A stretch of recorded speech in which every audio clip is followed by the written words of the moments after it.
Chestnuts roasting on an open fire. Jack Frost nipping at your nose. Or maybe you'd prefer something a little more spiritual.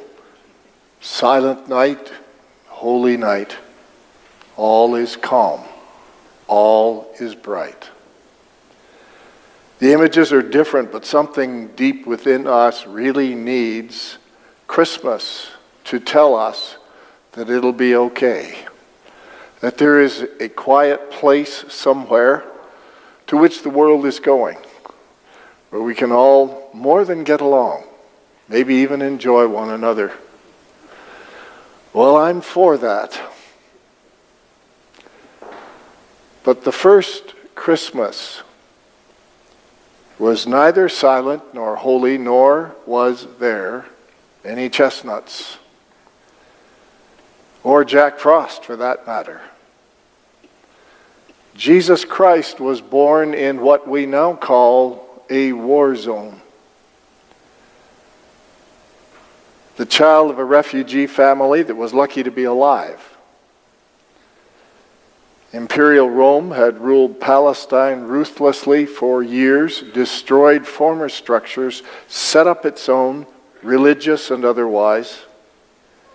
Bethlehem's stable was likely crowded to the point of impossibility when Mary gave birth. The road to Egypt, on which that little family would flee a little later on, was likely full of refugees and danger from armed bandits that roamed freely as long as they didn't get in the way of the privileged.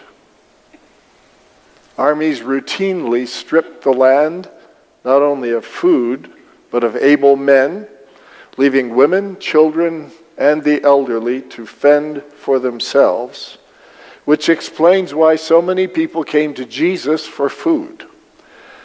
Fact is, they didn't have any. If you resisted, they had ways of dealing with you that you would find memorable. Resistance movements ended quickly. People disappeared. Taxation, which was the job of the government, often was triple. There was no such thing as protest. Poor people like Mary and Joseph were often taxed 3 times over on the same property. The tax that brought them to Bethlehem was just one of many. Taxes became mortgages, and mortgages became losses, and peasants became slaves. Everyday stuff when Jesus was born.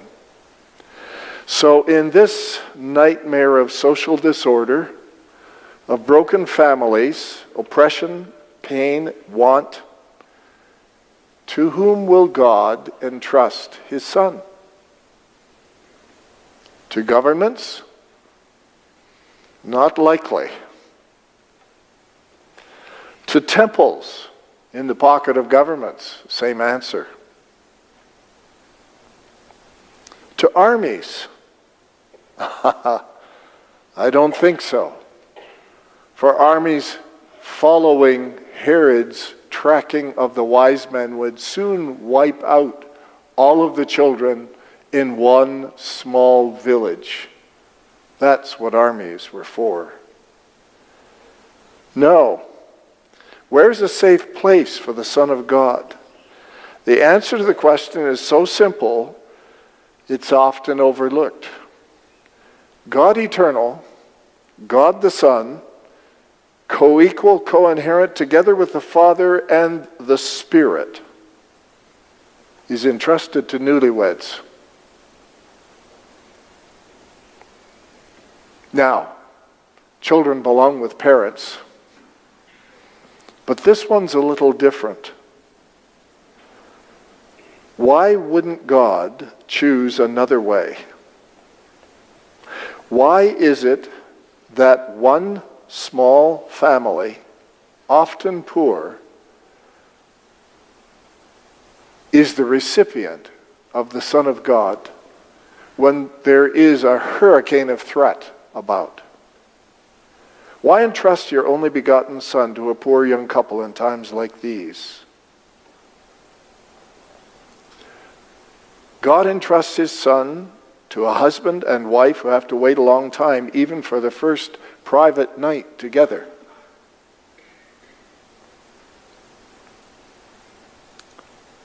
What is it about these two? What have they got to offer? What qualifies them as the parents into whose arms God places his Son incarnate? Neither of them seeks the privilege. Both are bewildered at first by God's initiative when the angel speaks to Mary, announcing to her that she will conceive the one God has sent, the one for whom pious people watched constantly. Mary responds in three ways. The first is confusion, and the second is submission, and the third is humility. At the end of it, a teenage girl who's lives in another age when women have no choices, discovers that God has selected her and is willing to trust the process and submit to the process, even though it is quite clear it will take her places she does not plan to go. And in the end, she is singing about it. Joseph, who is probably considerably older, when he discovers what has happened to Mary and decides that he will end things quietly, is spoken to by an angel again. And Joseph, who will forever play second to Mary in this drama, nevertheless plays his part clearly. He acts immediately. He takes Mary as his wife. And later on, he will pack up everything in the middle of the night and move, being warned in a dream of danger to the child. Joseph will again offer to God the one thing for which he is justly praised: his will to do what God says right away. Simply and humbly and quickly, he obeys. These are the things that God asks. Nothing more, nothing less. These are the things that God uses. So, to this tiny family of God's choosing, God then offers two things. The first is an assurance. Don't be afraid. Now, that's not because there's nothing to be afraid of, as we often say, nor because someone has said there's nothing to fear but fear itself. There was plenty to be afraid of. God is not saying, there, it'll be all right. God is saying, do not cave in to fear. Resist it. Fight it. Though there be threats out there, trust and obey.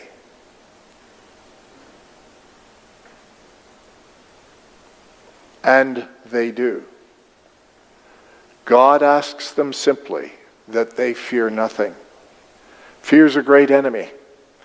Fear freezes the soul and blocks the way to obedience. We're immobilized by fear. And there's a lot to fear today. Mostly, with all of the systems we have in place, we are afraid of loving. We're afraid, first of all, that love will drain us, that we will be abandoned and empty, that if we commit, someone will take advantage of us, that if we join with anyone for any period of time, under any circumstances, we'll wind up somehow in something that is unholy. And this applies to marriage as well as other commitments. We're always traveling on, never able to stop for a moment and say, no, I'm stopping here, and here I will love. And love is exactly what this couple did in the midst of fear. Immobilized by fear and afraid to love. So many in my culture are like that. But God still says, don't be afraid. Come to the end of your life knowing that God asked you to do this and you did it. Come to the end of your life knowing that you did love others that you were willing to take the risk, that you would invest deeply. Others might be afraid. You were not caving into that. That was the call to Mary and Joseph. God gave them one other thing. That thing is called grace. Grace is a word for God being active in the world. And at Christmas Day, you either make a decision that God is present in and active and alive in the world, or God is not and you are alone. There is no alternative. And the birth of Christ says, God is there. God is not silent. God is active. And if you track the work of God in your own life, you will discover what God is doing, and then do not be afraid, is what is posed to you. Grace is a word for God's active presence in the world and in human hearts. And so a simple carpenter hears from God and marries a woman under difficult circumstances,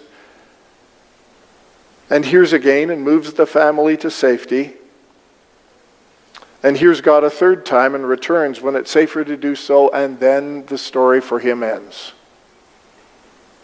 But he's still remembered. And a young woman hears an announcement that will take over her life through a pregnancy she has not planned. A pregnancy, by the way, which will lead her one day to a cross.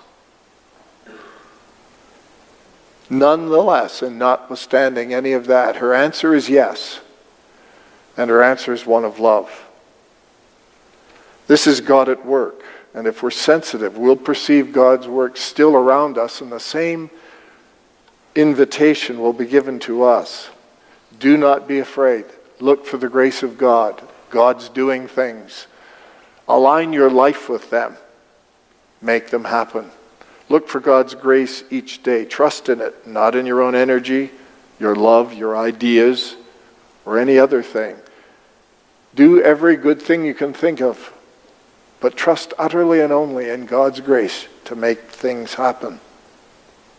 He works diligently in all of that as you live for the good of other people.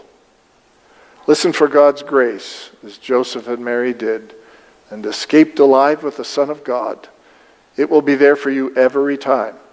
If you will live in God's purposes, listen deeply and obey quickly. Don't be afraid.